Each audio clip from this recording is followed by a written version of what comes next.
જામનગરમાં અમદાવાદના ખ્યાતિકાંડ જેવો કિસ્સો સામે આવ્યો છે। શહેરની જેસીસી હાર્ટ ઇન્સ્ટિટ્યૂટમાં 262 કેસમાંથી 53 દર્દીઓને જરૂરિયાત વગર કાર્ડિયાક પ્રોસિજર કરવાનો અને 105 કાર્ડિયાક પ્રોસિજરમાં ગેરરીતિ થઈ હોવાનું સામે આવ્યું છે।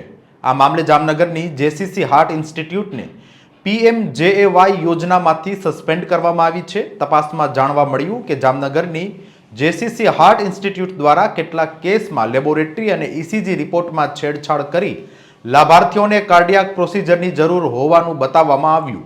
રાજ્ય કક્ષાએ થયેલી તપાસમાં જરૂરિયાત ન હોવા છતાં પરંતુ 53 કેસમાં કાર્ડિયાક પ્રોસિજર કરી દેવામાં આવી। અગાઉ કડીના બોરીસણા ગામમાં હેલ્થ કેમ્પ બાદ દર્દીઓને અમદાવાદની ખ્યાતિ હોસ્પિટલમાં લાવી પરિવારજનોની જાણ બહાર જ 19 લોકોની એન્જિયોગ્રાફી કરી દેવામાં આવી, જેમાંથી 7 લોકોને એન્જિયોપ્લાસ્ટી કરી નાખી અને એમાંથી 2 દર્દીઓના મોત નિપજ્યા હતા।